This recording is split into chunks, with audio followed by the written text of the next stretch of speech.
The slap echoed through Millie's diner like a gunshot. Sheriff Clayton Briggs stood over an elderly black man who'd done nothing but order breakfast, his badge gleaming, his smile confident. He'd gotten away with this before. Witnesses looked away. Phones were lowered. The old man sat silent, cheek burning. But the sheriff didn't know that the quiet man he'd just humiliated had a son who'd spent 16 years learning that real power doesn't come from a badge, but from patience, strategy, and turning injustice into consequences that last forever. Just before we get back to it, I'd love to know where you're watching from today, and if you're enjoying these stories, make sure you're subscribed. The morning sun filtered through the wide windows of Millie's diner, casting long rectangles of light across the worn linoleum floor. It was 11:15, that sweet spot between breakfast and lunch, when the place buzzed with the particular energy of a small town catching up with itself. The smell of coffee mixed with bacon grease hung in the air, comfortable and familiar. Waitresses moved between tables with practiced efficiency, refilling cups without being asked, calling regulars by name. At the counter, 3 men in feed store caps argued good-naturedly about the upcoming high school football game. A young mother wiped syrup from her toddler's face while her older daughter colored on a paper placemat. 2 elderly women shared a slice of pecan pie, their conversation punctuated by soft laughter. This was Millie's on a Saturday morning, the heartbeat of Glenwood, population 4,200, where everyone knew everyone else's business, and most folks liked it that way. In the corner booth near the kitchen door sat a man who didn't quite fit the easy rhythm of the place. He was black, elderly, somewhere in his 70s, with silver hair cropped close to his head and deep lines carved in his face by decades of sun and experience. He wore a pressed white shirt, suspenders, and dark slacks that looked like they'd been ironed that very morning. Everything about him spoke of care and precision. The way he'd folded his napkin in his lap, the careful manner in which he cut his scrambled eggs into neat portions, even the deliberate way he lifted his coffee cup with both hands. Those hands trembled slightly, not with fear or nervousness, but with the simple fact of age, joints that had worked hard for 70-some years and now protested the smallest tasks. He ate slowly, methodically, his eyes fixed on his plate.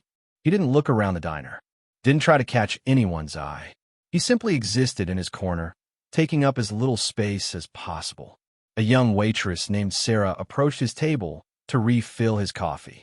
She was new, maybe 6 months on the job, with blonde hair pulled back in a ponytail and the kind of eager smile that hadn't been worn down by years of split shifts and sore feet. She hesitated for just a fraction of a second before stepping up to his booth. Not because she was rude, Sarah had been raised better than that, but because she'd learned in her short time at Millie's that some things required caution. Some tables drew more attention than others. "More coffee, sir?" she asked, her voice friendly but quieter than it had been at other tables. The elderly man looked up and smiled gently. "Yes, thank you kindly." His voice was soft, cultured even, the kind of voice that had spent decades choosing its words carefully, measuring each syllable for maximum politeness and minimum offense. Sarah filled his cup and moved on quickly, feeling the weight of eyes from other tables. She wasn't sure whose eyes exactly, but she felt them nonetheless. The man returned to his breakfast. He chewed slowly, swallowed carefully, dabbed his mouth with his napkin after every few bites. There was a dignity in the way he carried himself, a quiet pride that required no audience. He learned long ago that dignity was something you held inside, not something others could give or take away. Or so he believed. The bell above the diner's entrance chimed, and the energy in the room shifted immediately. Conversations didn't stop exactly, but they changed, became more performative, more aware of themselves. People sat up a little straighter. The laughter at the counter became more restrained. Sheriff Clayton Briggs filled the doorway like he owned it. He was a big man, 6'3" and thick through the shoulders and chest, with the kind of presence that demanded attention without asking. His khaki uniform was immaculate, his badge caught the morning light, and his gun belt creaked with authority as he moved. He was maybe 50, with a square jaw, close-cropped graying hair, and eyes that scanned the room like he was taking inventory of potential problems. Behind him came two deputies, both younger men who seemed to orbit the sheriff like moons around a planet. Deputy Marcus Reed was tall and thin, all nervous energy and eager compliance. Deputy Tom Harper was stockier, quieter, with the kind of face that revealed nothing. "Mornin', Millie," Sheriff Briggs called out to the owner behind the counter, his voice booming across the diner. "Tell me you saved me some of that ham." Millie, a weathered woman in her 60s who'd run this place for 30 years, smiled tightly. "Always do, Sheriff. Your usual booth. You know it." The sheriff and his deputies made their way to the large corner booth opposite where the elderly man sat. As they walked, Sheriff Briggs nodded to familiar faces, clapped one man on the shoulder, made a joke about someone's new truck. He moved through the space like he'd been born to it, and in a way, he had been. His father had been sheriff before him. His grandfather had been mayor. The Briggs family had deep roots in Glenwood, the kind that made them feel entitled to everything that grew above them. As the sheriff slid into his booth, his eyes swept across the diner one more time. They landed on the elderly man in the corner and stopped. Something flickered across Sheriff Briggs's face. Recognition, annoyance, or perhaps just the reflexive response of a man who'd spent his career categorizing people into boxes of acceptable and unacceptable. He leaned toward his deputies and spoke just loud enough for nearby tables to hear. "Didn't realize this place had such diverse clientele now." Deputy Reed laughed immediately, too loud and too eager. Deputy Harper's expression didn't change, but he didn't laugh either. Around them, other diners shifted uncomfortably. Some found sudden interest in their food. Others glanced toward the corner booth where the elderly man continued eating, seemingly oblivious. Sarah approached with coffee for the sheriff's table, her hands less steady than they'd been minutes before. She poured carefully, avoiding eye contact with anyone. "Tell me something, Sarah," Sheriff Briggs said, his voice carrying easily across the diner's sudden quiet. "You getting good tips this morning?" "Yes, sir. People have been real generous." "That's good. That's real good."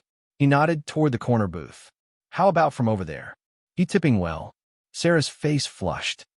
Everyone's been fine, Sheriff. Just asking. You work hard. Deserve respect, you know." He took a sip of his coffee, watching her over the rim of his cup. "Some folks don't understand that this is a community establishment. For the community." Sarah mumbled something and retreated quickly. The elderly man continued eating, but his movements had become even more deliberate, even more careful. He kept his eyes on his plate. For several minutes, the sheriff and his deputies ate their breakfast while keeping up a running commentary on town business. Someone's kid had been caught spray painting the water tower. The high school needed new bleachers. There had been a fender bender out on Route 47. Normal small-town talk, except it all felt performed somehow, like dialogue in a play where everyone knew their lines. Then Sheriff Briggs stood up abruptly. His chair scraped against the floor with a harsh sound that cut through the ambient noise of the diner. Conversations died mid-sentence. He brushed some imaginary crumbs from his uniform and turned toward the corner booth. "You know what bothers me," he said to no one in particular, though everyone was listening. "When folks don't know where they belong." He walked slowly toward the elderly man's table. His boots were heavy on the linoleum. Each step seemed to echo louder than it should. The elderly man looked up slowly, setting down his fork with careful precision. He met the sheriff's eyes with a quiet steadiness that seemed to irritate Briggs even more. "Morning, Sheriff," the elderly man said softly. "Beautiful day. That's a matter of perspective, I suppose." Sheriff Briggs stopped at the edge of the booth, looking down. "You've been staring at me since I walked in here." The elderly man's expression didn't change. "No, sir. Just having my breakfast." "See, that's funny because I could swear I felt eyes on me. Made me uncomfortable. You making my deputies uncomfortable." He glanced back at Reed and Harper, who had stood and moved closer. Reed nodded enthusiastically. Harper remained silent. "I apologize if I gave that impression," the elderly man said, his voice still soft, still measured. "That wasn't my intention." "Your intention." Sheriff Briggs repeated the words like they were foreign. "You know what my intention is?" "My intention is to keep this town safe." to make sure everybody feels comfortable. You understand that? Yes, sir. Do you? Because I'm getting complaints. People saying they don't feel comfortable with certain folks thinking they can just go anywhere, sit anywhere, act like they own the place. The elderly man's jaw tightened slightly, but his voice remained calm. I'm just a customer, Sheriff. Same as anyone else. Just having breakfast before I head home. Same as anyone else, Sheriff Briggs repeated, and now there was something dangerous in his tone. The diner had gone completely silent. Even the kitchen's sounds had stopped. That's where you're wrong, old man. This is a community, and communities have rules, spoken and unspoken. You understand the difference? I understand I have a right to eat breakfast in peace. The words were so quiet they barely carried beyond the booth, but they landed like a slap. Sheriff Briggs's face darkened. His jaw clenched. Around the diner, people held their breath. Rights, the sheriff said slowly. You want to talk about rights? I'd prefer not to talk about anything, sir. I'd just like to finish my meal. What happened next happened so fast that later people would argue about the exact sequence of events. Some would say the sheriff's hand was already raised. Others would say the elderly man had moved first, reaching for his coffee cup. But everyone agreed on what came next. Sheriff Clayton Briggs drew back his right hand and slapped the elderly man across the face with an open palm that cracked through the diner like a gunshot. The elderly man's head snapped to the side. His glasses flew off and skittered across the floor. The coffee cup tipped over, spilling dark liquid across the table and onto his carefully pressed shirt. For a moment, he just sat there, stunned, one hand slowly rising to touch his face where a red mark was already blooming. No one moved. No one spoke. A child's voice broke the silence. "Mommy, why did he hit that man?" But was quickly shushed. The elderly man's hands trembled violently now, and it wasn't from age. His breathing came in short, careful gasps. But when he looked up at the sheriff, his eyes held something that wasn't quite fear and wasn't quite anger. It was something deeper, older, more complicated. "You need to learn your place," Sheriff Briggs said, his voice low and hard. "You, and everyone like you. This town has an order, a way things work. And when people forget that, I remind them. You hearing me, old man?" The elderly man didn't respond. He just sat there, holding his cheek, staring at a spot on the table where his coffee had pooled. Sheriff Briggs turned to address the diner at large. "Anyone else need reminding?" Silence. "Didn't think so." He looked down at the elderly man one more time. "You can finish your breakfast, but you remember this moment next time you think about where to eat." He walked back to his booth, sat down heavily, and picked up his fork like nothing had happened. His deputies followed, though Deputy Harper moved more slowly, his expression troubled. Around the diner, conversations resumed gradually, artificially, like someone had turned the volume back up on a television. The elderly man sat motionless for a long moment. Then, with shaking hands, he reached down to retrieve his glasses. One lens was cracked. He folded them carefully and placed them on the table. He pulled cash from his wallet, exact change plus a generous tip, and set it beside his plate. Sarah approached hesitantly, her eyes red. "Sir, I'm so sorry. It's not your fault." "Young lady," he said quietly, "you've been nothing but kind. Can I get you anything? Fresh coffee? Another?" "No, thank you. I should be going." She noticed the money on the table. "Sir, please, the meal is on us." "I can't. I pay my way," he said gently but firmly. "Always have." He stood slowly, steadying himself against the table for just a moment. His shirt was stained dark with coffee. His cheek bore the clear outline of 4 fingers. He walked toward the door with his back straight and his head up, but everyone could see the slight tremor in his gait. As he passed other tables, people looked away, some out of shame, some out of fear, some out of simple discomfort. A teenage girl raised her phone slightly, angling it toward him, but her father's hand shot out and pushed it down. "Don't," he whispered harshly. The elderly man pushed through the door and stepped into the bright sunlight. Behind him, the bell chimed cheerfully, oblivious to what had just happened. Inside, Sheriff Briggs laughed at something Deputy Reed said, his voice booming across the too-quiet diner. "Tell you what, I was feeling a little tense when I came in here, but I feel much better now. Much better. The elderly man stood on the sidewalk outside Millie's diner for a moment, blinking in the sunlight. The morning was still beautiful, warm but not hot, with a gentle breeze that carried the scent of honeysuckle from someone's yard. Birds sang in the oak trees that lined Main Street. A few cars passed slowly, their drivers waving to neighbors on the sidewalk. It was the kind of morning that made you grateful to be alive, except the elderly man's face was on fire and his hands wouldn't stop shaking. He began walking. His truck was parked 3 blocks away, and each step felt like a mile. People he'd known for years, some of them, anyway, were out doing their Saturday errands. A few nodded politely. Most suddenly remembered something fascinating in a store window or across the street. Mrs. Patterson from the church choir looked right at him, her mouth opening slightly. But then her husband took her elbow and steered her away. "Not our business, Helen," he heard the man mutter. By the time he reached his truck, whispers were already spreading through downtown Glenwood like ripples on a pond. He unlocked the door. An old Ford pickup, 20 years if it was a day, but maintained with the same care he applied to everything in his life. The seat was hot from the sun. He sat heavily, pulled the door shut, and just breathed for a moment. His face throbbed. He could feel it swelling slightly. In the rearview mirror, he saw the mark clearly, angry red, shaped exactly like a hand. He looked away quickly. He started the truck and drove home slowly, carefully obeying every traffic law, his hands at 10 and 2 on the steering wheel. His house was on the east side of town, where the streets got quieter and the yards got bigger. It was a small place, a 1-story ranch with white siding that he painted every 3 years. The lawn was mowed in precise diagonal lines. The flower beds were weeded. The mailbox stood straight. Inside, everything was just as neat.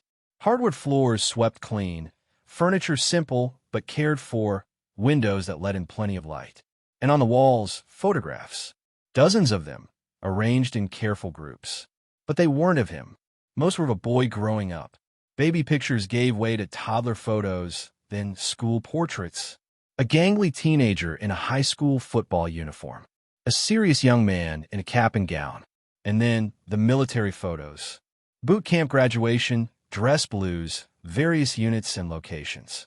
The photos spanned decades, tracking a life lived largely away from this house, but never forgotten within it. On a shelf beside the television sat a folded American flag in a triangular display case. Next to it, a few medals and frames. None of them belonged to the elderly man. They belonged to his son. He sat down heavily in his recliner, the same chair he'd sat in for 20 years, and finally allowed himself to close his eyes. The adrenaline was fading now, replaced by a bone-deep exhaustion that had nothing to do with age and everything to do with the weight of humiliation. His phone sat on the side table within easy reach. He picked it up, hands still trembling slightly, and scrolled through his contacts. There weren't many. He wasn't a man with a large social circle. But there was one name that always appeared near the top. Son. He stared at that name for a long time. His thumb hovered over the call button. Behind his eyes, he saw flashes of memory, teaching that boy to tie his shoes, to ride a bike, to shake hands firmly, teaching him to read, to think, to question, teaching him, above all, to control his temper, to think before acting, to never let anger make his decisions. Don't fight unless there's no other choice, he'd told his son 1,000 times. And even then, make sure you're fighting for the right reasons. He'd raised that boy alone after his wife passed when the child was only 6. It hadn't been easy. Nothing about being a black man, raising a black son in a town like Glenwood was easy. But he'd done it with patience, with discipline, with love that showed itself through consistency rather than sentiment. His son had listened, had absorbed every lesson, had grown into a man of remarkable discipline and control, had joined the military and excelled in ways that made his father proud beyond words, had become something special, though the old man didn't fully understand everything his son did now. Just knew it was important. Dangerous. The kind of work that required long absences and short phone calls. They hadn't seen each other in person in almost 2 years. Deployments, training, operations that couldn't be discussed. The old man understood. Service meant sacrifice, and not just for the person serving. He put the phone down without making the call. What would he say anyway? That he'd been humiliated in public by a bully with a badge? That he'd sat there and taken it because that's what he'd learned to do over 70-some years of living in places where standing up for yourself had consequences? That he'd chosen dignity over confrontation, and it had cost him something precious anyway? He couldn't burden his son with this. The boy, no, the man, had enough to carry. And besides, what could he do from wherever he was? Getting involved would only make things worse. The sheriff had connections, had family with power, had a whole system built to protect men like him. Better to let it go. Better to ice his face, change his shirt, and pretend tomorrow would be different. Except tomorrow wouldn't be different. The elderly man knew that even as he tried to convince himself otherwise. Sheriff Briggs had publicly established dominance. He'd drawn a line and dared anyone to cross it, and no one had. Not one person in that diner had stood up. Not one voice had objected. That silence would embolden him. The old man had seen this pattern before, recognized it like an old, ugly song he'd heard too many times. Bullies didn't stop. They escalated.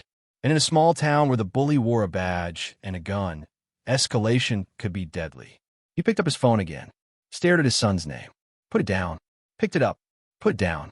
Meanwhile, back at Millie's diner, Sheriff Briggs was holding court. He'd moved to the counter where he could address a larger audience, and his voice had gotten louder, more boastful. He was telling his version of what happened, how he'd had to put a troublemaker in his place, how someone needed to maintain order, how people should be grateful he was willing to do the hard work of keeping the community safe. Some people nodded. Some said nothing. Deputy Harper had excused himself and sat alone in his patrol car, staring at nothing. And in homes across Glenwood, phones were buzzing with messages. Someone had managed to record a few seconds of video before being forced to stop. The footage was blurry, the audio muffled, but you could see the slap. You could hear it. For a few hours, the video circulated in private group chats and text threads. Then it started disappearing. Links went dead. Files got deleted. Someone, several someones, was making sure that video didn't spread beyond Glenwood's borders. By evening, it would be gone completely, at least from public view. A few people would save copies on personal devices, stored in hidden folders, waiting for a moment that might never come. As the sun began to set, the elderly man finally made his decision. He picked up his phone one more time, took a deep breath, and pressed the call button. It rang 3 times. Then a voice answered, calm, controlled, with an edge of concern that came from recognizing his father's number at an unexpected time. Dad? Everything okay? The elderly man's voice was steady, dignified even now. Son, something happened today, and I need to tell you about it. Not because I want you to do anything, but because I taught you never to keep secrets that matter. So I'm not going to start now. There was a pause on the other end of the line. Then, I'm listening. And so, in simple words without embellishment or drama, the elderly man told his son what had happened at Millie's diner that morning. He didn't ask for help, didn't demand justice, just told the truth as he'd always taught his son to do. When he finished, there was a long silence. Then his son spoke, and his voice was very quiet, very calm, and very, very dangerous. Are you hurt? Do you need medical attention? No, I'm fine. Just bruised. Mostly my pride. Dad, I need to ask you something. And I need you to be honest with me. Always. Are you safe? Is he going to come after you again? The elderly man considered this carefully. I don't know. Maybe. Probably not tonight. But men like that, they don't stop. Another pause. Then, I'll call you back in an hour. Don't go anywhere. Lock your doors. Son, I didn't tell you this so you'd. I know why you told me. But I'm not asking your permission for what comes next. You taught me to stand up for what's right. You taught me that power without accountability is tyranny. You taught me that silence in the face of injustice makes us complicit. So don't ask me to ignore my own father being assaulted because some badge-wearing coward thinks he can get away with it. The line went dead. The elderly man sat holding his phone, feeling a mixture of emotions he couldn't quite name. Pride, certainly. Fear, absolutely. But also something else. A small, quiet hope that maybe, just maybe, The lessons he'd spent a lifetime teaching were about to bear fruit in ways he couldn't have predicted. He got up slowly, locked his doors as instructed, and sat back down to wait. Somewhere far away, in a secure location he couldn't have found on a map, his son was already making calls of his own. The phone call ended with the elderly man sitting alone in his house, doors locked, waiting for something he couldn't quite name. Hours had passed since that morning at the diner, but the mark on his face remained vivid, a reminder that some wounds heal slower than others. 1,500 miles away, in a nondescript building on a military installation whose name didn't appear on public maps, a man sat in darkness staring at his phone. Lieutenant Commander James Morrison, though that name appeared on very few official documents anymore, had listened to his father's story without interruption. Now, in the silence that followed, he made a series of calculations that had nothing to do with emotion and everything to do with strategy. James was 38 years old, lean and hard in the way that came from years of training that never ended. His hair was cut military short, graying slightly at the temples. His face bore the kind of lines that came from squinting into hostile suns and making decisions where hesitation meant death. He'd been a Navy SEAL for 16 years, rising through ranks not because he was the loudest or the most aggressive, but because he was the most precise. He sat in what passed for his quarters, a small room with a bed, a desk, and very little else. On the wall was a single photograph, his father in his Sunday best, standing in front of their old house, smiling the careful smile of a man who'd learned long ago that joy was something you protected, not advertised. James picked up a different phone, one with encryption protocols that would make civilian security look like a child's toy. He dialed a number from memory. It rang once. Morrison. The voice on the other end was female, crisp, professional. Commander Rachel Stevens had been James's commanding officer for 3 years. More importantly, she was someone who understood that the word justice sometimes required translation into action. Ma'am, I need to request emergency leave. Family situation. It's urgent. There was a pause. Stevens had worked with James long enough to know he didn't use words like urgent lightly. How urgent? My father was assaulted this morning by a local law enforcement officer. I need to go home and make sure he's safe. Assaulted how? James told her, keeping his voice level and factual.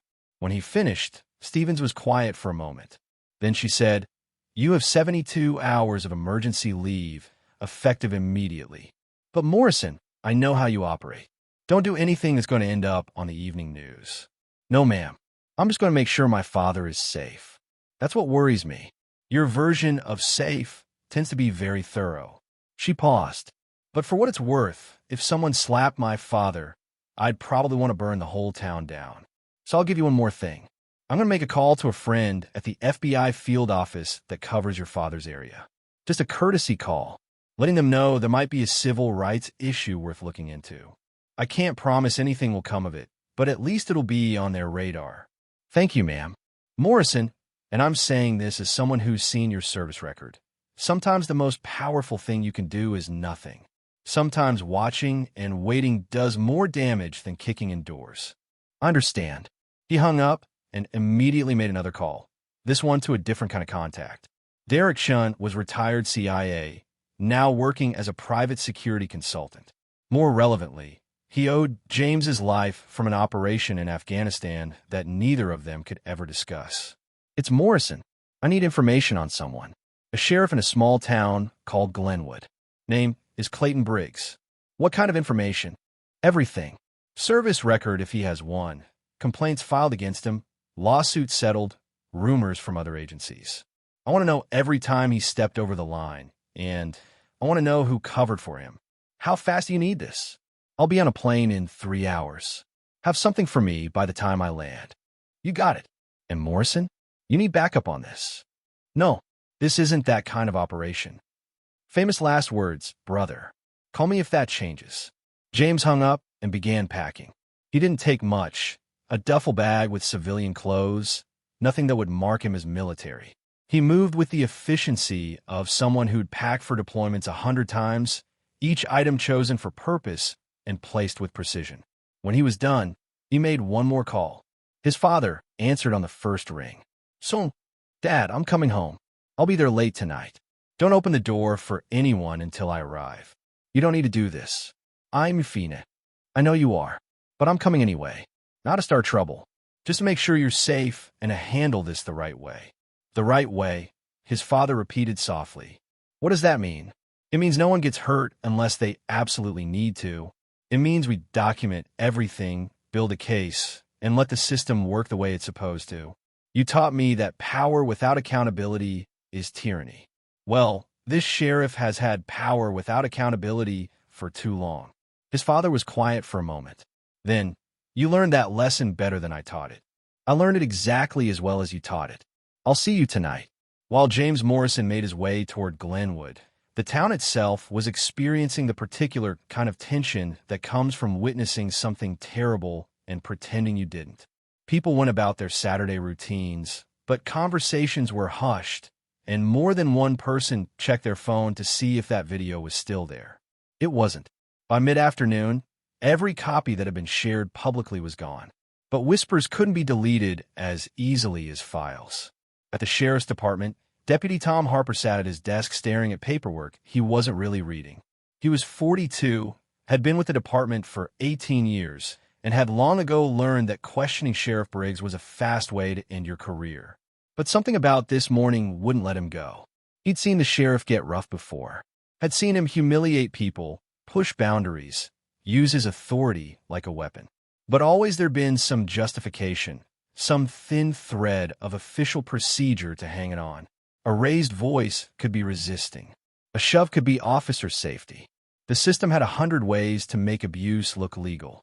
But this morning, there'd been no pretense. No justification. Just a man eating breakfast and a sheriff who decided he needed to be reminded of his place.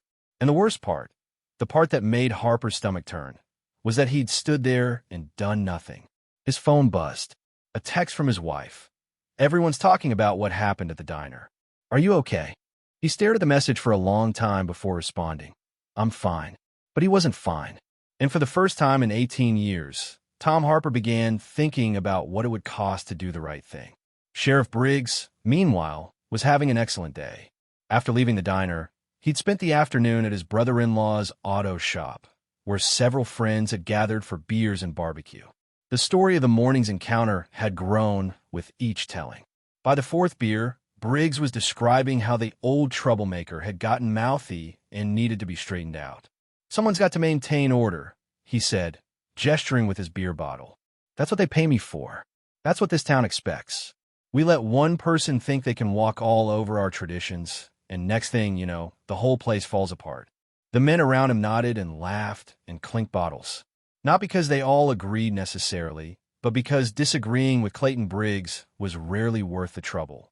He had a long memory and plenty of ways to make life difficult for people who crossed him.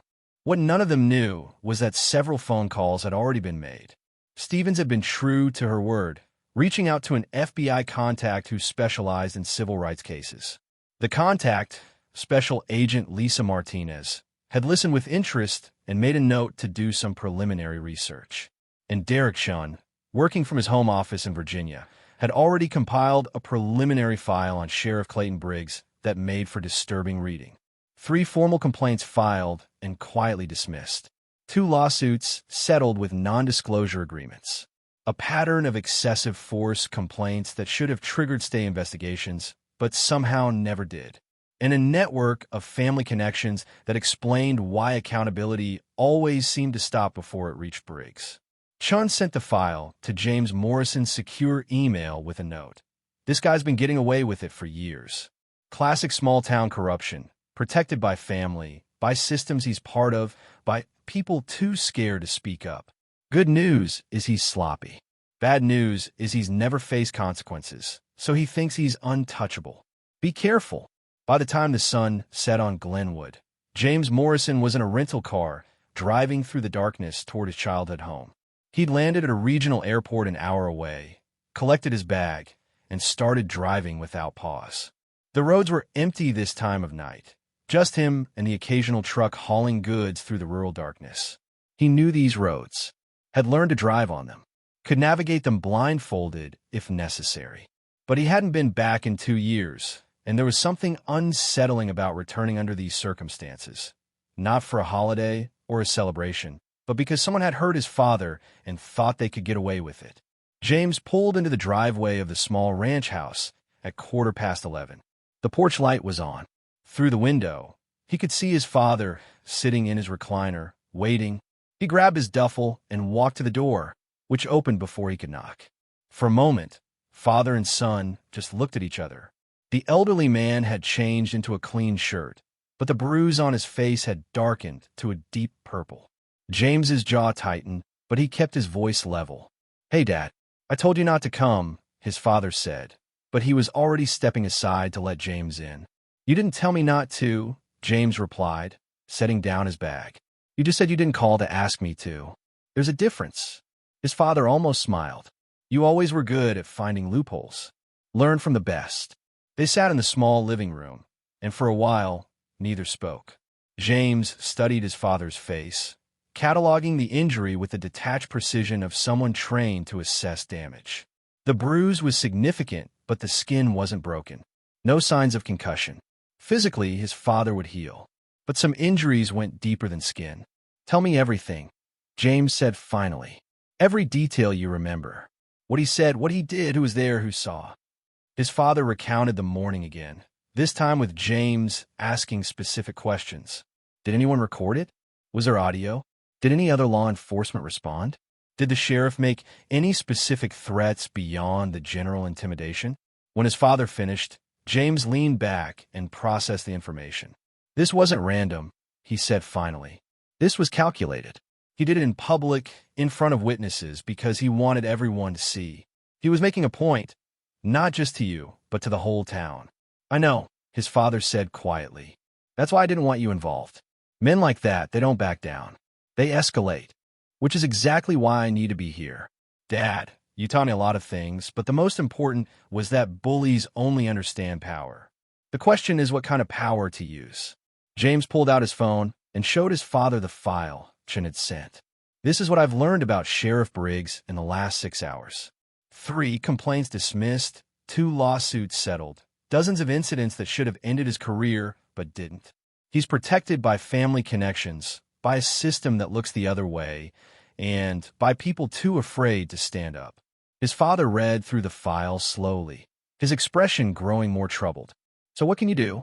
If the system protects him, what difference does one more complaint make?" "The difference is I'm not making a complaint. I'm building a case, and I have resources that his previous victims didn't." James tapped the phone. "I have contacts at the FBI who are already looking into civil rights violations. I have documentation of patterns that make this look less like one bad incident and more like systemic abuse. And most importantly, I have something he's never dealt with before." "What's that?" "Someone who knows how to operate in hostile territory. Someone who's patient enough to watch and wait. Someone who understands that the most effective operations are the ones where the target never sees you coming." James met his father's eyes. "You taught me to think before acting, to never fight unless there's no other choice." "Well, I'm not fighting. I'm doing something much worse. I'm documenting. Every move he makes from here on out, someone will be watching. Every threat, every abuse of power, every moment he thinks he's untouchable. It's all going on record." His father was quiet for a long moment. Then he said, "That's not why I called you. I know. You called because you taught me never to keep secrets that matter. Well, here's my truth. I can't unknow what happened. I can't unhear what he did to you. So I'm not asking your permission. I'm telling you what I'm going to do, which is make sure this never happens to you or anyone else again. And if he comes after you, then he makes a mistake that I'll be ready to document." James stood and moved to the window, looking out the quiet street. "Tomorrow, you're going to go about your normal routine. Church if that's what you usually do on Sunday. Grocery store if you need supplies. Whatever you normally do, you do it. And I'm going to be nearby, watching. Not interfering, just observing. You think he'll try something? I think bullies don't like being defied. And your refusal to be intimidated is a form of defiance. So yes, I think he might try to push harder. And when he does, I'll be there to make sure there's a record of it." His father looked worried. "Son, I don't want you putting yourself at risk for." "Dad." James turned from the window. When I was 16 and got jumped by 3 seniors after school, you told me something I never forgot. You said, sometimes you take the beating and walk away. Sometimes you fight back. But what you never do is let them make you less than you are. Well, that's what that sheriff tried to do today. He tried to make you less. And I'm not going to let that stand. The elderly man's eyes were wet, but his voice was steady. I'm proud of the man you've become. Even when I don't agree with your methods, I'm proud of who you are. Then trust me to handle this the right way. Not my way, your way, the way you taught me. With patience, with documentation, with strategy over violence. They sat together for a while longer, talking about smaller things. James's work as much as he could discuss it, his father's garden that had done well this year, mutual acquaintances, and their various dramas. Normal father-son conversation, except for the bruise on one face and the hard determination in the other's eyes. Eventually, James's father went to bed, though neither man expected he'd sleep much. James took the couch, setting his phone to silent, but keeping it close. Before he closed his eyes, he sent 2 messages. One to Commander Stevens, arrived safely. Situation assessment ongoing. One to Derek Chun, need eyes on local sheriff department. Anything you can get on current operations, pending investigations, or planned actions. Then he lay in the darkness of his childhood home and did what he'd been trained to do. Planned for contingencies, mapped out scenarios, and prepared for whatever came next. Sunday morning came with the kind of gentle sunshine that made you forget, temporarily, that the world could be cruel. James woke before dawn, years of military routine making sleep-ins impossible. He checked his phone to find a message from Chun, got a source inside county administration. Sheriff has no official operations today, but he's known for informal patrols on Sunday mornings. Watch your back. James made coffee quietly, the familiar ritual grounding him in the moment. When his father emerged from his bedroom, already dressed in a suit for church, James felt a surge of admiration. The bruise was still vivid, impossible to hide, but the elderly man carried himself with the same dignity he always had. "You don't have to go," James said. "No one would blame you for staying home." "I've been going to that church for 40 years, his father replied. "I'm not going to let one man's anger keep me from my faith." "Then I'm going with you." "You don't have to." "I'm going with you," James repeated, leaving no room for argument. They drove to the church in James's rental car, arriving 20 minutes before the service started. The parking lot was filling up with familiar vehicles. People James hadn't seen in years were climbing out of cars, greeting each other with Sunday morning cheer. And then they saw the elderly man and his son. The reactions were varied. Some people nodded respectfully and looked away. Others stared openly at the bruise. A few approached with genuine concern, asking if everything was okay, offering support in quiet voices that wouldn't carry. But there was also fear. James could see it in the way people kept their distance, the way conversations stopped when his father walked past. The sheriff had marked his father as untouchable, and some people were taking that warning seriously. They entered the church, a modest brick building with stained glass windows that scattered colored light across wooden pews. James's father took his usual seat near the back. James sat beside him, his presence drawing curious looks from other congregation members. The service began normally enough. Hymns were sung, prayers were offered, and Pastor Williams, an elderly white man who'd been with the church for decades, delivered a sermon about forgiveness and mercy that seemed to carry extra weight this particular morning. But halfway through the service, the church doors opened with a loud creak. Sheriff Clayton Briggs walked in, flanked by Deputy Reed. They didn't take seats. They just stood in the back, arms crossed, watching. The pastor faltered mid-sentence, then continued. But everyone in the church felt the shift. The air grew heavy with tension. People shifted in their seats. Parents pulled children closer. James felt his father tense beside him, but didn't turn around. Instead, he pulled out his phone and, holding it low and discreet, began recording audio. If Briggs was here to intimidate, James would make sure there was evidence. The service continued, but the joy had drained from it. When it finally ended, people filed out quickly, avoiding eye contact with both the sheriff and James's father. Only a few paused to shake the elderly man's hand, their support whispered and brief. James and his father were among the last to leave. As they reached the door, Sheriff Briggs stepped into their path. Deputy Reed stood behind him, looking uncomfortable. Well, Briggs said, his voice carrying in the now empty church. Didn't expect to see you here today. Thought maybe you'd learn to stay home where you belong. James's father started to speak, but James stepped forward slightly, placing himself between his father and the sheriff. It was a subtle movement, but its meaning was clear. Sheriff, James said, his voice calm and level. Beautiful morning for worship, isn't it? Briggs's eyes narrowed as he studied James. Don't think we've met. You family. I am. James Morrison. This is my father you assaulted yesterday. The word assaulted landed like a slap. Briggs's face darkened. Assaulted? Is that what he told you? I was maintaining order in a public establishment. Your father was causing a disturbance. He was eating breakfast. He was creating an uncomfortable situation for other customers. By existing, the question hung in the air. Deputy Reed shifted his weight nervously.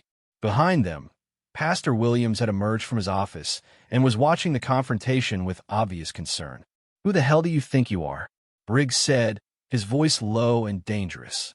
You come into my town, into a house of God, and you accuse me of... I am stating facts, Sheriff.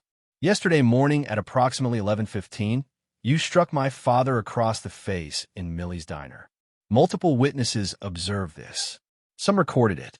Those are facts, not accusations. Briggs took a step forward. He was bigger than James, taller, broader through the shoulders. He clearly expected his size to be intimidating. But James didn't move, didn't flinch. He'd faced men trying to kill him with automatic weapons. An angry sheriff in a church parking lot wasn't going to make him blink. You threatening me, boy? No, sir. Just making sure we're clear on what happened. For the record. What record? James smiled slightly. It wasn't a pleasant smile. The one that's being compiled as we speak. See, Sheriff, you've been operating in a small town where everyone's afraid of you. Where your family connections protect you. Where complaints disappear and lawsuits get settled quietly. But the thing about patterns is they become visible when someone knows where to look. And people are looking now. That sounds like a threat. It's a statement of fact. The FBI has opened a preliminary inquiry into civil rights violations in this jurisdiction. That's public record. You can verify it with your department's legal counsel. They'll be reviewing complaint files, body camera footage, use of force reports. Standard procedure when patterns of abuse are alleged. Briggs's face had gone pale, then red. You did this? You called the feds on me because your father got put in his place. No, Sheriff. You did this. Yesterday, when you decided to assault an elderly man in public. That was your choice. Everything that follows is just consequence. For a moment, it looked like Briggs might actually throw a punch. His fists clenched. His jaw worked. Deputy Reed put a hand on his shoulder, whispering something James couldn't hear. Then Briggs smiled, though it didn't reach his eyes. You think you're smart. You think you can come into my town with your military bearing and your big words and make me scared. But you don't know how things work here. You don't know who I am or what I can do. I know exactly who you are, James said quietly. You're a man who's used power without accountability for so long that you forgot it could end. You're a bully who miscalculated badly when you decided to hurt my father. And you're someone who's about to learn that not everyone is afraid of your badge. Is that right? That's right. And here's something else you should know. I'm trained for situations where people want to hurt me. I'm very good at staying calm under pressure. I'm excellent at documenting evidence. And I have resources you can't imagine. So if you're thinking about escalating this, about threatening my father again, or coming after me, I want you to understand something very clearly. James leaned in slightly, his voice dropping but losing none of its intensity. Every move you make from this moment forward is being watched.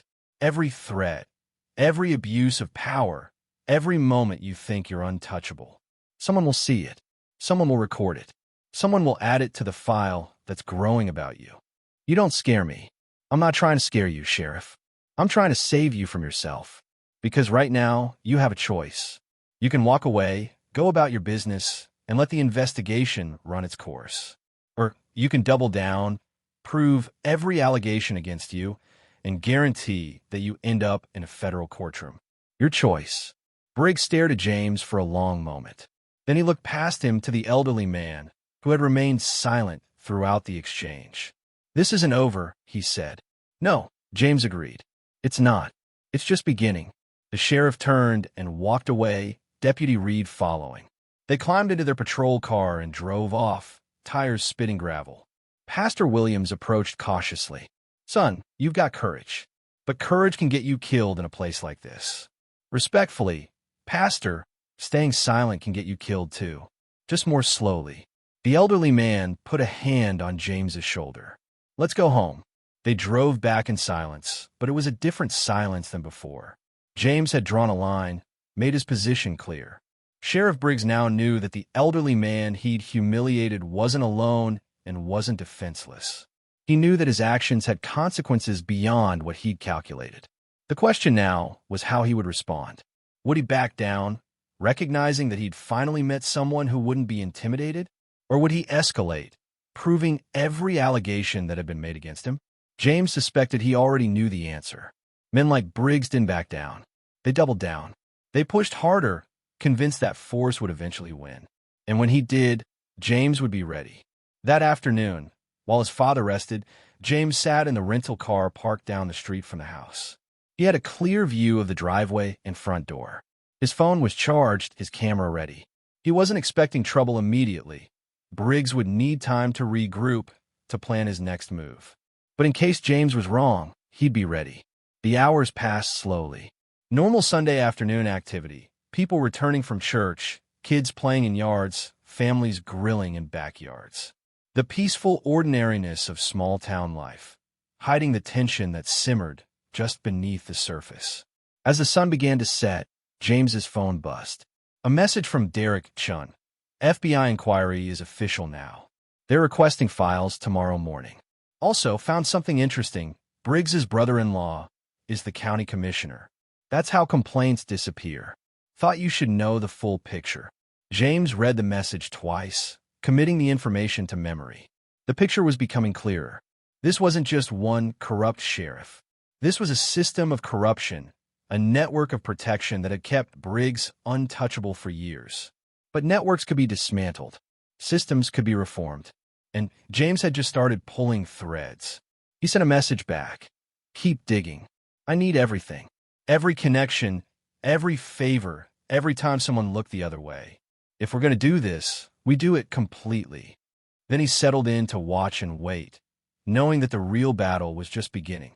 His father had been humiliated, but that humiliation was about to become the catalyst for something larger. Something that would either bring justice to Glenwood or prove that some places were too broken to fix.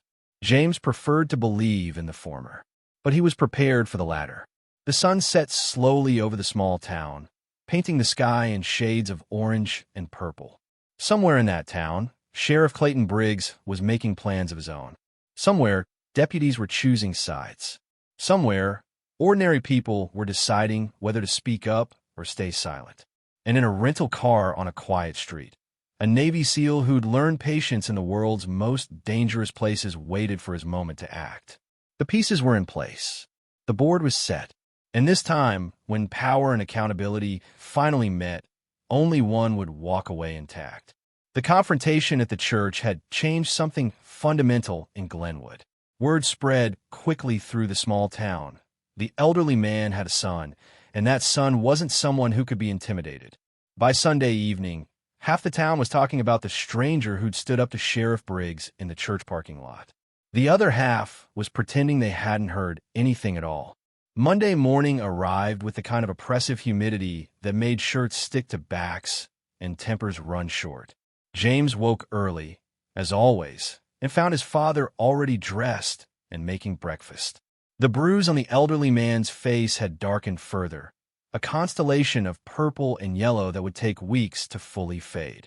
"You're going to work today?" James asked, pouring himself coffee. His father worked part-time at the local hardware store, a job he'd taken after retiring for the factory where he'd spent 30 years. He didn't need the money, but he needed the purpose, the structure, the feeling of being useful. I am, his father confirmed. Ben's expecting me at 9. Then I'll drive you. Son, you can't follow me everywhere. I'm not following you everywhere. I'm driving you to work. There's a difference. His father smiled slightly despite himself. You've always been stubborn. Learn from the best. They ate breakfast in comfortable silence, the morning news playing softly on the television. Nothing about Glenwood made the regional broadcast, but James knew that wouldn't last. Small-town corruption had a way of becoming big news once the right people started asking questions. At 8:30, they climbed into James's rental car and drove the 10 minutes to Morrison's Hardware. It was a modest store on Main Street, family-owned for 3 generations, selling everything from paint to plumbing supplies.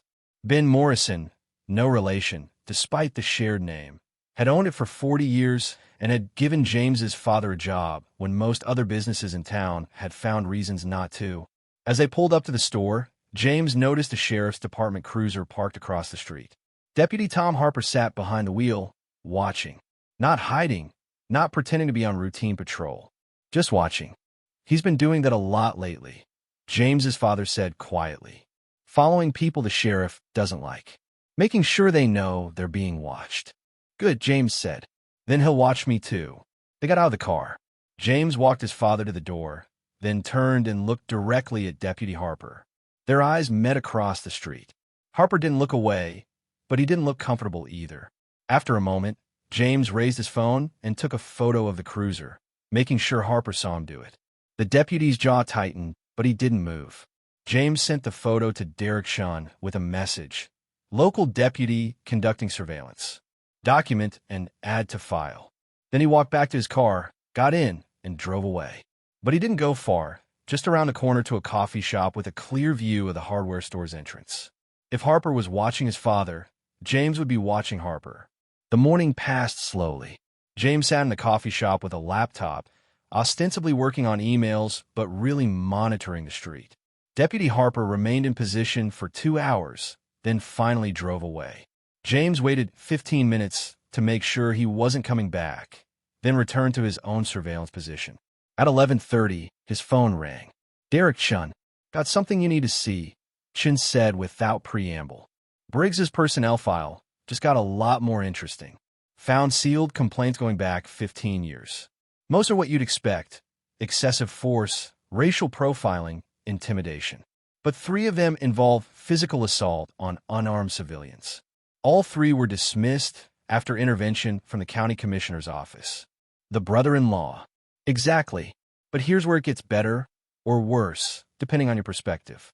One of those assault complaints was filed by a state investigator who was looking into department corruption. After he filed the complaint, he was suddenly transferred to a different region. No explanation given. James processed this information. So we're not just looking at a bad sheriff. We're looking at obstruction of justice at the county level, at minimum. And I found something else. Body camera footage from various incidents has been systematically deleted from department servers. Not all of it, just the footage that might be incriminating. Someone with administrator access has been cleaning house for years. Can you recover any of it? Maybe. I got a tech specialist looking into it. But even if we can't recover the footage, the deletion logs are evidence themselves. They show a pattern of evidence tampering. Send everything to the FBI contact Stevens mentioned. And Shun, thanks for this. Don't thank me yet. This kind of corruption doesn't go down quietly. Briggs is going to know the walls are closing in and cornered animals are dangerous. James hung up and immediately called Commander Stevens. She answered on the second ring.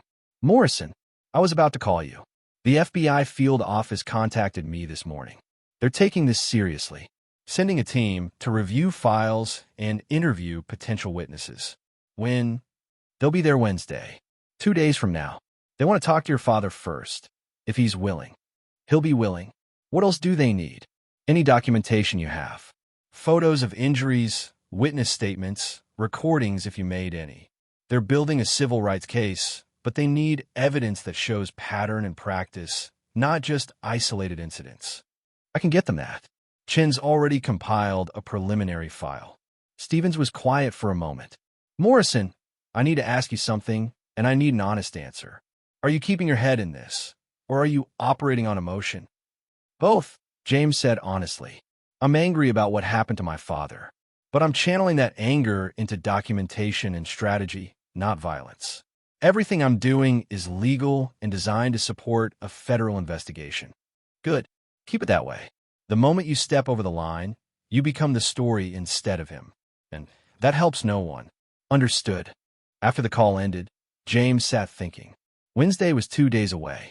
2 days for Briggs to realize his protection was failing. 2 days for him to make mistakes or cover his tracks. 2 days that could go very right or very wrong. At noon, James's father emerged from the hardware store for his lunch break. James watched from the coffee shop as the elderly man walked down the street to a small sandwich shop. He moved carefully, aware of being watched, even when no obvious watchers were present. It was the walk of someone who'd learned to be cautious, to take up minimal space, to avoid giving anyone a reason to notice him. James felt a familiar anger building, not the hot, impulsive kind, but the cold, patient kind that led to plans and execution. His father shouldn't have to live like that. No one should. He was so focused on watching his father that he almost missed Sheriff Briggs's truck pulling up to the sandwich shop. Almost, but not quite.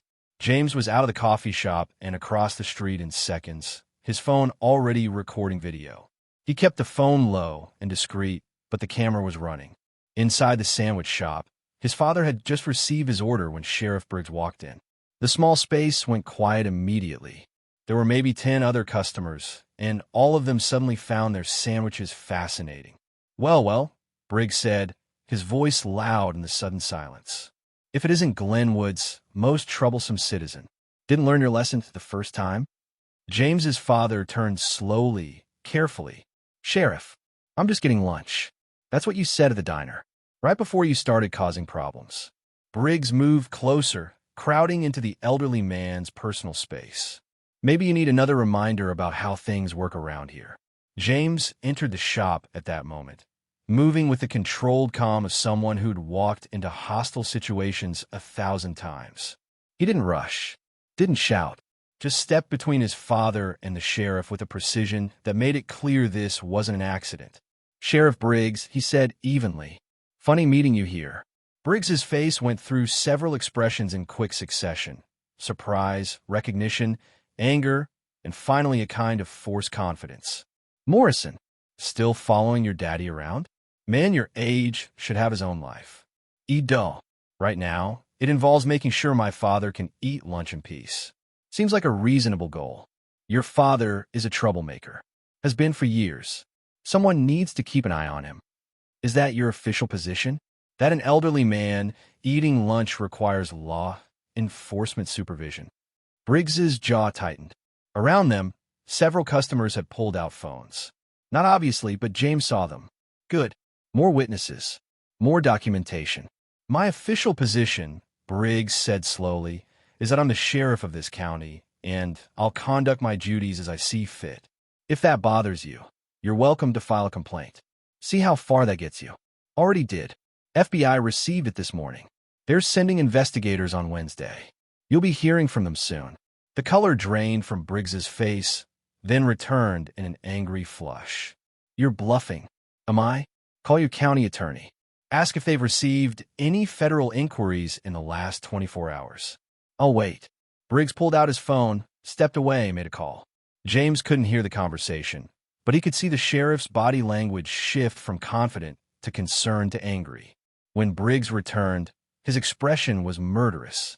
You think you're smart, he hissed, keeping his voice low enough that only James and his father could hear. You think bringing in the feds is going to change anything. But you don't know how things work here. You don't know what I can do. Then enlighten me, James said calmly. What exactly can you do, Sheriff? Assault more elderly citizens? Intimidate more witnesses? Delete more body camera footage? Please, tell me what your plan is. I am genuinely curious. Briggs's hand moved toward his gun, not drawing it, just touching it. A gesture meant to intimidate.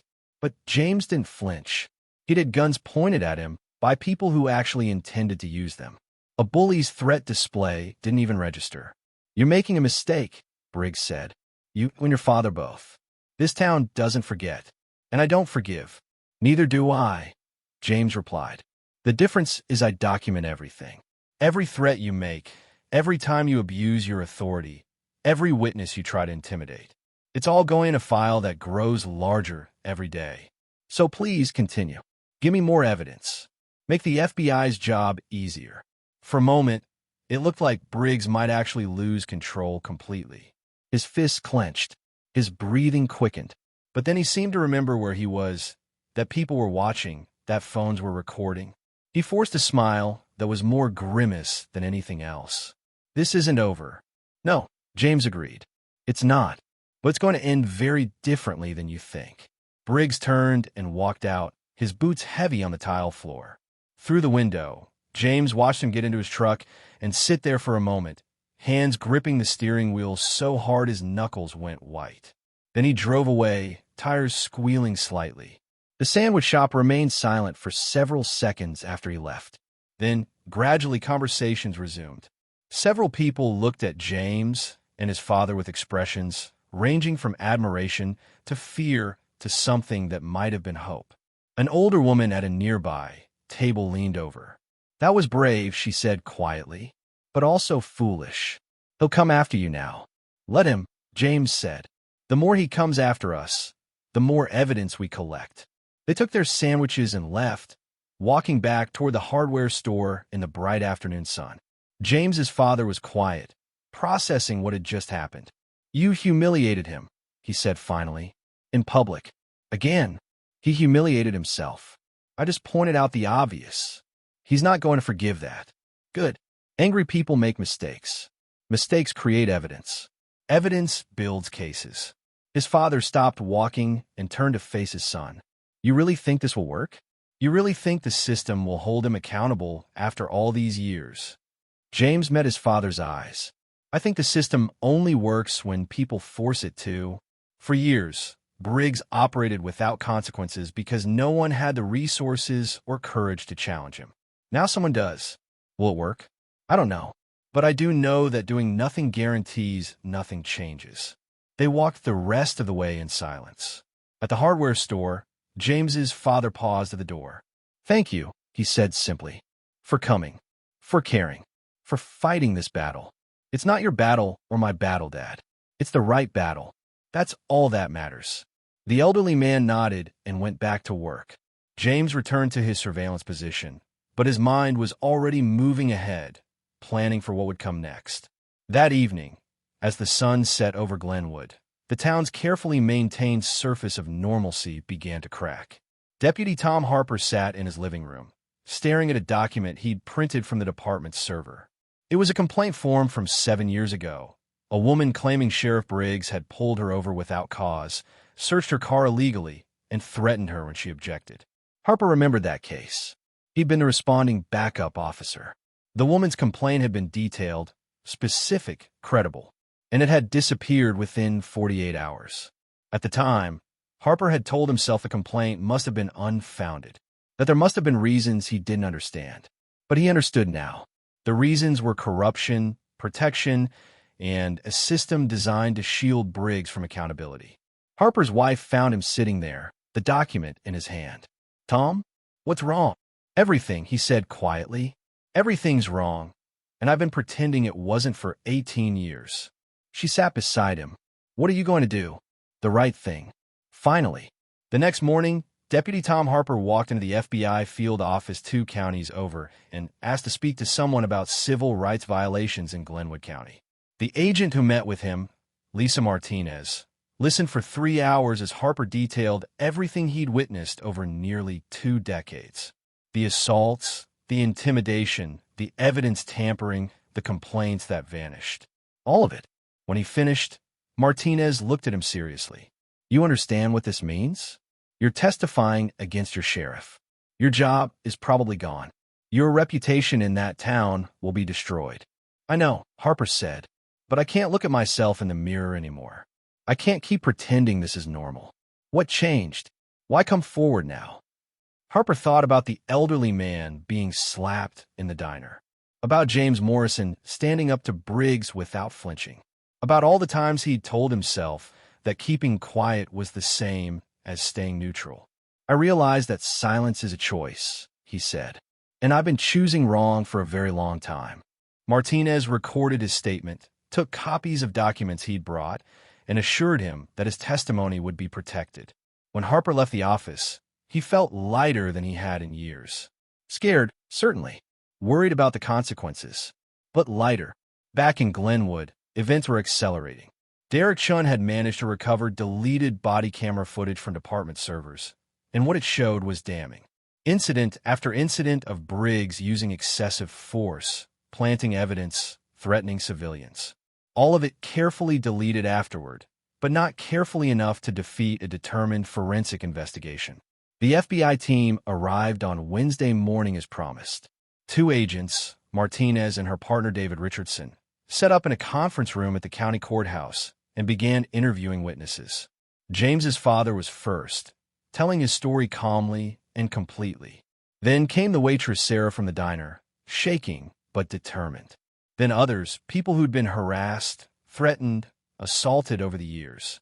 One by one, they came forward. What had started as one incident was revealing itself as a pattern decades in the making. Each witness corroborated others. Each story added detail to a picture of systematic abuse.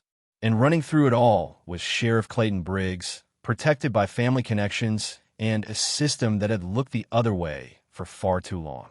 By Wednesday afternoon, the county attorney's office had received a formal notice that the FBI was investigating potential civil rights violations by the sheriff's department. The county commissioner, Briggs's brother-in-law, tried to intervene, calling in political favors and making veiled threats. But federal investigations don't respond well to local pressure, and Martinez made it clear that any attempt to interfere would itself become part of the investigation. Sheriff Briggs spent Wednesday at his home, making increasingly frantic phone calls to lawyers and political allies. Most weren't returning his calls. A few offered sympathy, but no help. The ones who'd protected him for years were suddenly very busy with other matters. By Wednesday evening, Briggs understood that his world was collapsing. The protection he'd relied on, the system he'd manipulated, the fear he'd cultivated, none of it mattered anymore. The FBI didn't care about his family connections. Federal prosecutors weren't impressed by small-town politics, and the evidence against him was growing by the hour.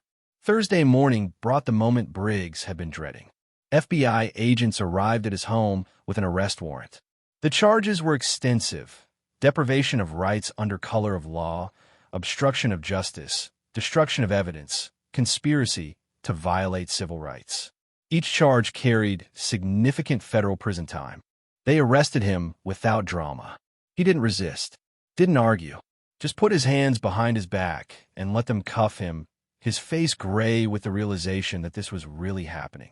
They took him to the federal courthouse in the regional capital, where he was processed, photographed, and fingerprinted like any other criminal. His lawyer, an expensive defense attorney from the city, argued for bail. The prosecutor argued he was a flight risk and a danger to witnesses. The judge set bail at $500,000, an amount Briggs could technically afford but would require liquidating assets. It was a clear message. This was serious, and the court wasn't going to treat him gently. While Briggs was being arraigned, the FBI executed search warrants at the sheriff's department and the county commissioner's office. They seized computers, files, emails, and financial records.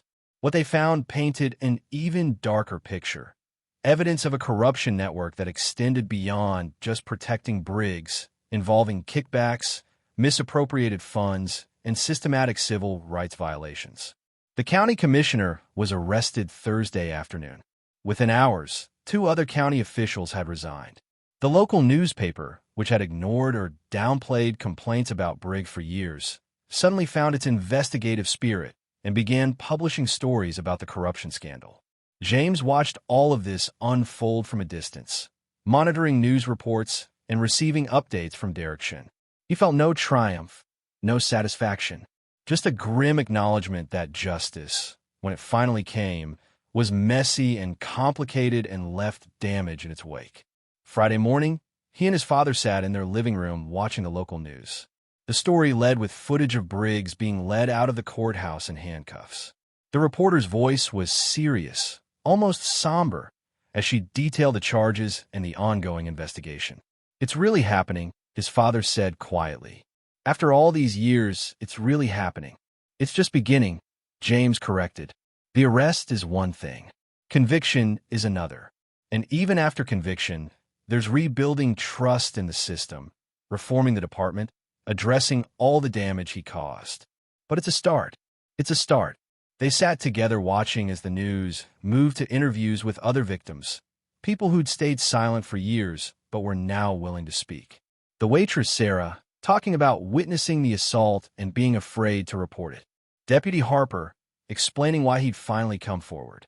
Others, whose stories echoed the same themes of fear and intimidation in a system that had failed them. James's phone rang. "Commander Stevens." "Morrison, just saw the news." "Hell of a thing you started there." "I didn't start it, ma'am. I just finished it." "Fair enough. When are you coming back?" "Soon. My father's safe now. The investigation will continue without me. And honestly, I think my presence here might complicate things. Better to let the system work." "Smart thinking. I'll see you Monday then." "And Morrison, I'm proud of what you did. The way you did it. You had every right to lose your temper, to handle this with violence. Instead, you handled it with strategy and patience. That takes real discipline." "Someone taught me well," James said, glancing at his father.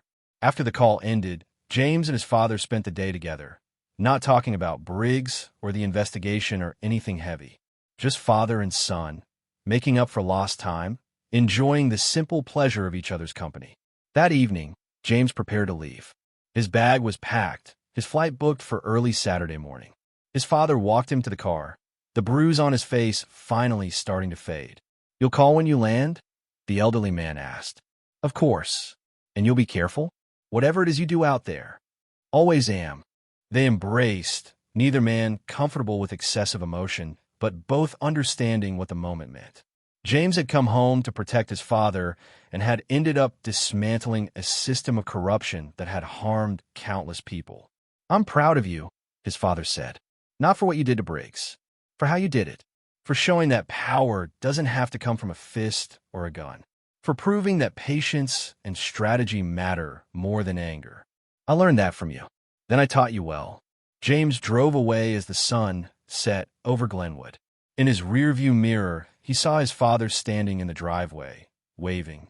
The old man looked smaller somehow, but also stronger. The burden of fear had been lifted, replaced by something better. Hope that justice was possible, even in places where it had been absent for decades.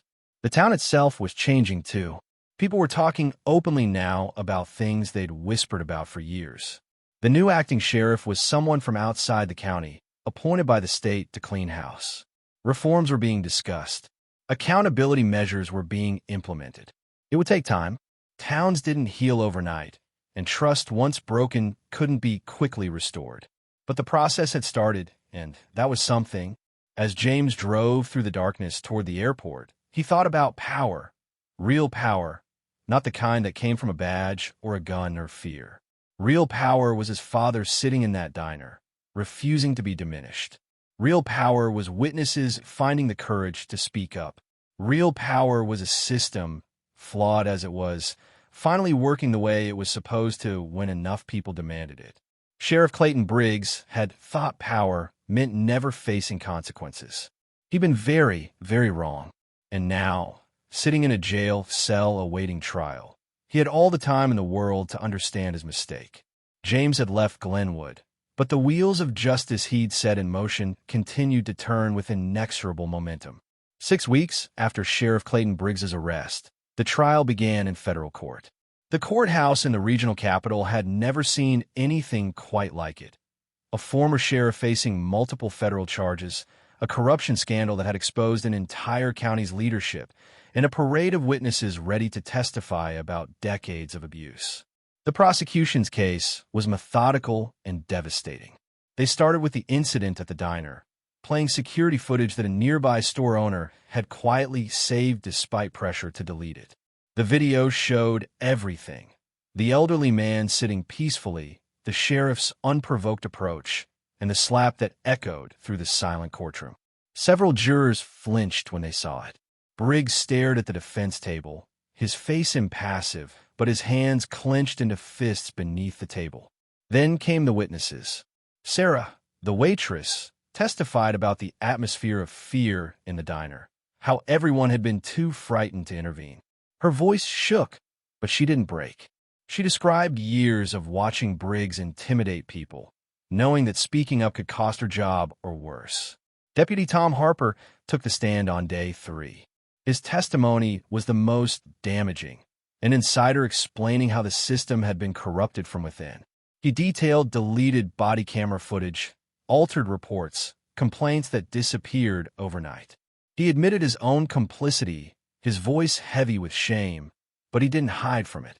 I told myself I was just following orders, Harper said, that it wasn't my job to question the sheriff. But the truth is, I was scared. Scared of losing my job, my pension, my reputation. So I stayed quiet while innocent people were hurt. That's on me, and I'll carry that for the rest of my life. The defense attorney tried to discredit him, suggesting he was only testifying to save himself from charges. Harper met the lawyer's eyes steadily. I'm testifying because it's the right thing to do. Should have done it years ago. The fact that I'm doing it now doesn't make me a hero. It just makes me less of a coward than I was before. James's father testified on day 5. He walked into the courtroom with the same quiet dignity he'd carried his whole life, wearing his best suit, his hands steady despite the weight of the moment. He took the oath and sat in the witness chair, looking directly at Briggs for the first time since the diner. The prosecutor, a sharp woman named Jennifer Walsh, walked him through that Saturday morning. Every detail, every word, every moment leading up to the assault. James's father spoke clearly, without embellishment or emotion. Just the facts, exactly as they'd happened. And when he struck you, Mr. Morrison, what went through your mind? The elderly man was quiet for a moment, choosing his words carefully. I thought about my son, about all the lessons I tried to teach him growing up, about dignity and restraint and not letting anger make your decisions. And I realized that in that moment, I had to practice what I preached. So I didn't fight back. I just sat there and took it because I had to believe that there was a better way to handle injustice than with more violence. And do you still believe that? Duh. Because we're sitting here right now, in a court of law, with a jury of citizens deciding what justice looks like. That's how it's supposed to work. That's what I taught my son, and that's what he showed this whole town was possible. The defense attorney tried to shake him on cross-examination, suggesting he'd exaggerated the incident or had somehow provoked it. But James's father remained calm, answering each question with the same patient precision.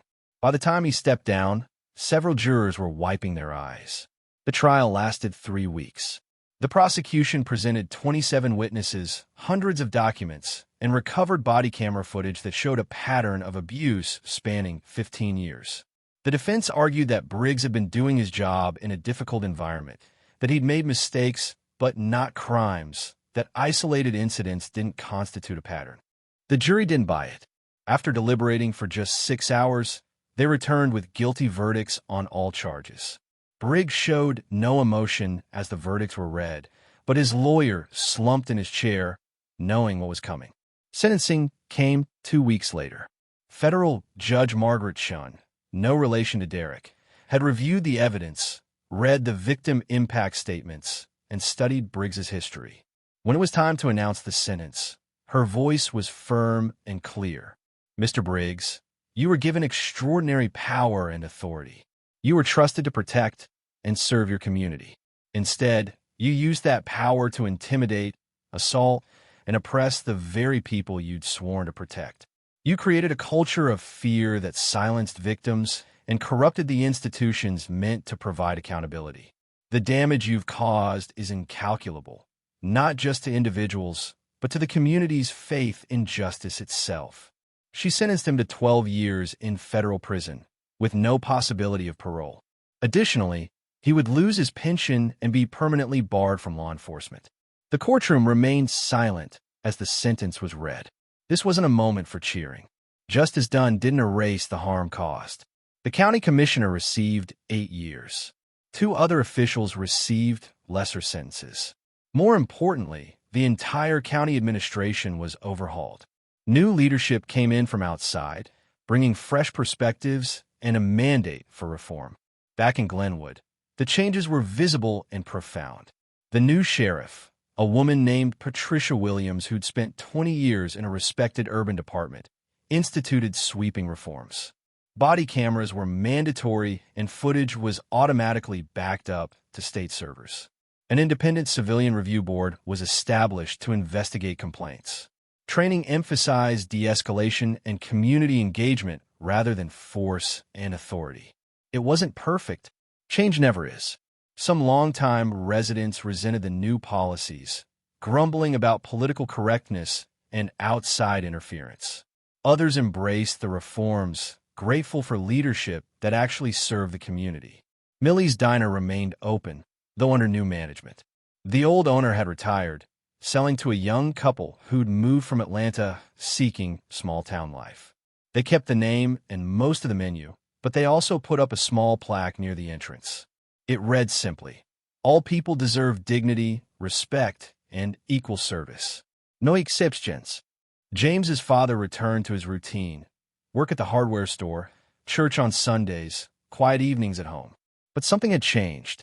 People treated him differently now, not with pity or fear, but with respect. He'd become a symbol of something important, that standing up to injustice was possible, that systems could change, that one person's courage could matter. He didn't entirely enjoy the attention.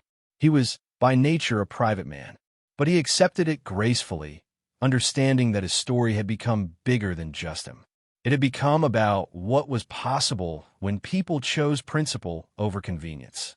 6 months after the trial, James received leave to visit home again. He arrived on a Friday evening, finding his father in the garden tending tomato plants. The elderly man had aged visibly. The stress of the trial, the weight of testimony, the simple march of years taking their toll. But there was also a peace in his expression that hadn't been there before. "Garden's looking good," James said by way of greeting. His father straightened slowly, pressing a hand to his lower back. "Gets harder every year, but I'm not ready to give it up yet." They went inside, settling into the familiar rhythm of father and son. James had brought groceries and cooked dinner while his father sat in his recliner, providing commentary and occasional instructions. It was comfortable, easy, the kind of ordinary moment that meant everything because it was possible again. Over dinner, they talked about the trial, the changes in town, the future. James's father had been thinking about writing down his story, maybe for his grandchildren.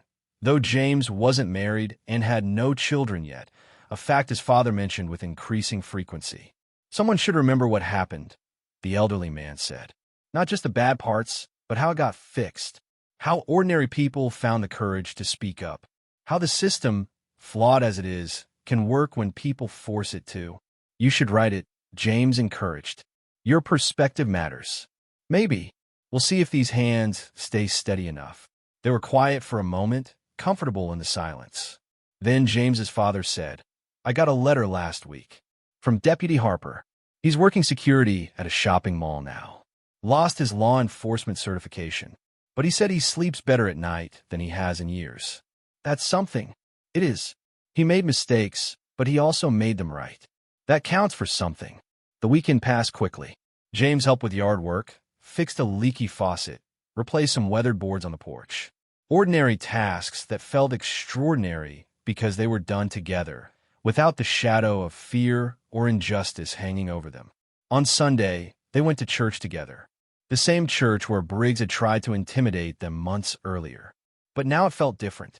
People greeted James's father warmly. The pastor mentioned him in his sermon, talking about moral courage without naming names, though everyone knew who he meant. After the service, several people approached to shake hands and express gratitude. One elderly woman, tears in her eyes, thanked James's father for giving her hope that things could change.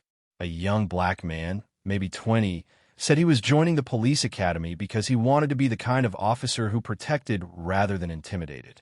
James's father handled each interaction with grace, deflecting praise and emphasizing that change was a community effort, not one person's achievement. But James could see the impact in his father's eyes, the realization that his suffering had led to something meaningful. That evening, as James prepared to leave, they stood in the driveway under a sky full of stars. The air was cool, carrying the scent of honeysuckle and freshly cut grass. "You know what I've been thinking about?" his father said. "That morning at the diner, I almost didn't go. Thought about just staying home, avoiding the whole thing. And part of me wishes I had. Would have saved a lot of pain and trouble. But then none of this would have happened. Briggs would still be out there. Other people would still be suffering. Sometimes the painful path is the right path, even when we can't see it at the time." James put a hand on his father's shoulder. "You didn't just survive what happened. You transformed it. That takes a special kind of strength. Or stubbornness. I'm still not sure which." They both smiled at that. James hugged his father, longer than usual, tighter than usual. Both men understood that time was precious, that moments like these were to be treasured. "You taught me something important through all this," James said. "I spent years learning how to fight, how to win battles, how to overcome enemies. But you show me something harder, how to win without fighting. How power that waits is stronger than power that shouts." His father's eyes were wet. "That's the lesson I hoped you'd learn. Took me 70 years to fully understand it myself. Better late than never." James drove away as night settled over Glenwood. In his rearview mirror, his father waved until the car turned the corner and disappeared from sight. The old man stood in the driveway for a long moment, looking at the house he'd lived in for decades, the town that had changed so dramatically, the life he'd built through patience and principle. Then he went inside, sat in his recliner, and picked up a notebook. He opened to the first blank page and wrote, "This is the story of how one moment changed everything." The weeks and months that followed brought continued healing. Glenwood slowly rebuilt its reputation and its soul. The new leadership proved competent and fair. Crime rates didn't spike as some had feared. In fact, they dropped as community trust in law enforcement increased. Other victims of Briggs's abuse received settlements from the county. It wasn't about money. No amount could undo what had been done. But it was acknowledgement that their suffering had been real and unjust. Deputy Harper eventually moved away, finding work in a different state where his past wasn't widely known. He sent Christmas cards to James's father every year, simple notes expressing gratitude and reporting on his attempts to live a better life. Sarah, the waitress, went back to school and became a social worker, specializing in helping victims of police misconduct. She credited the diner incident with showing her how fear could silence good people, and how important it was for someone to speak up. The recovered body camera footage led to several other victims coming forward, cases that had been buried for years. Some received justice through the courts.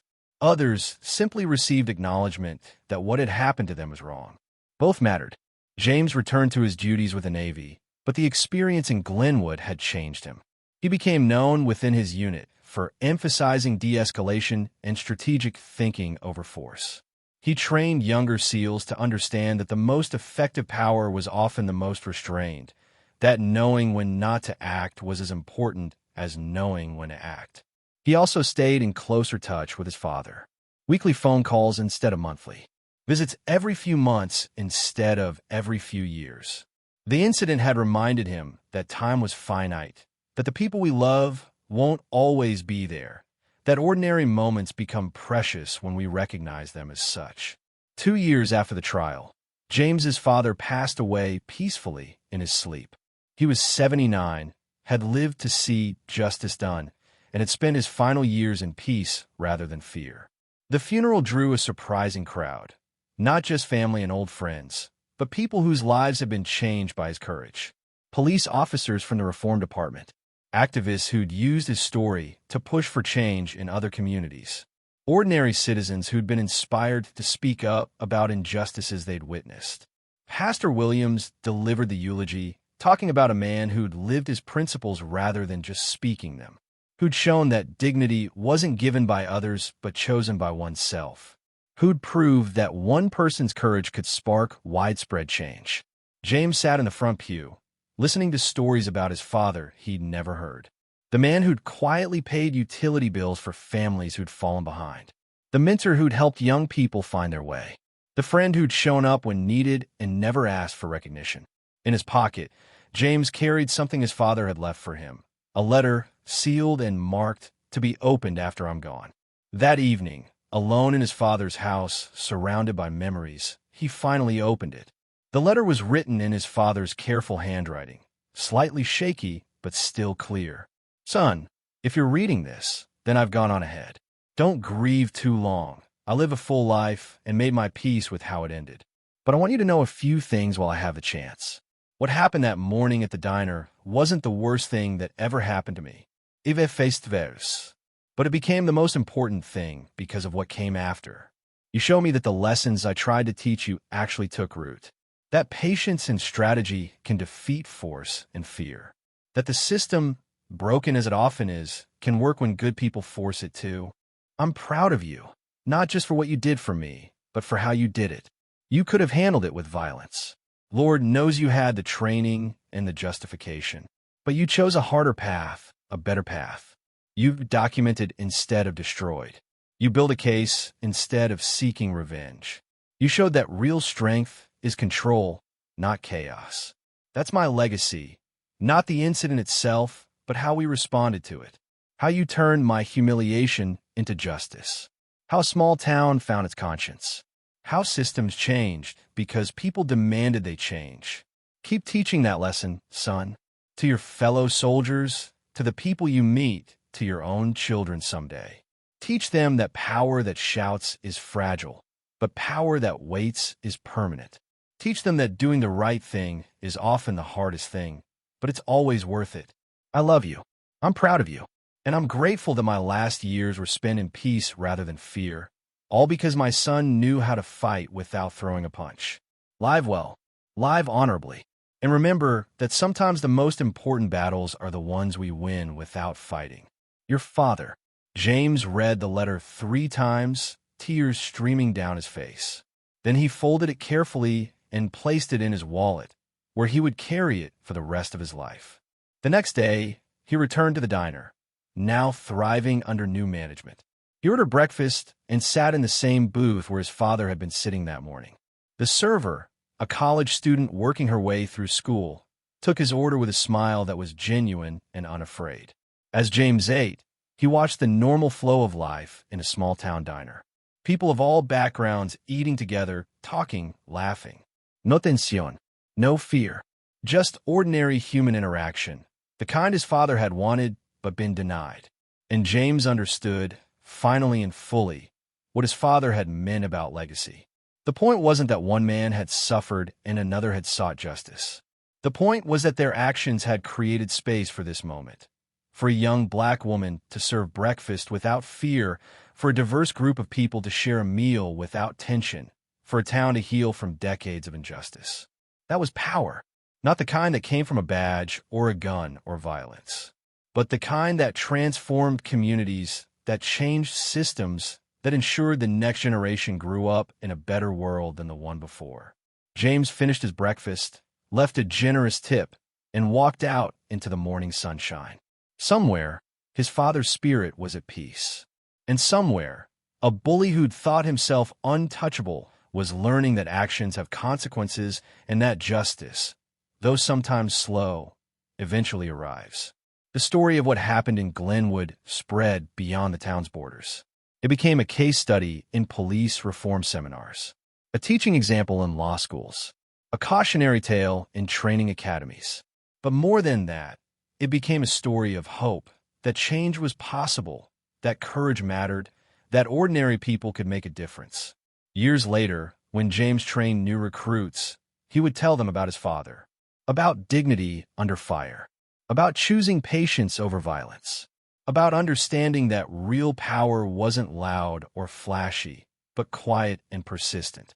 My father taught me the most important lesson I ever learned. He would say, power that shouts is fragile. Power that waits is permanent. Remember that when you're tempted to solve problems with force, sometimes the strongest thing you can do is nothing. And sometimes the most devastating victory is the one your opponent never sees coming until it's too late. The recruits would listen, not fully understanding until life taught them the same lesson. But the seed would be planted, ready to grow when the moment came. And in Glenwood, life continued, better than before. Not perfect. Perfection is impossible, but better. Fair. More just. Because one elderly man had refused to be diminished, and his son had refused to let that refusal be meaningless. That was the legacy. Not vengeance, but transformation. Not destruction, but rebuilding. Not power that destroyed, but power that healed. And in the end, that was the victory that mattered most. When you witness injustice, do you look away because it's safer, or do you understand that your silence makes you part of the problem? If this story moved you, hit that like button and subscribe for more true stories about courage, justice, and the power of doing what's right even when it costs you everything.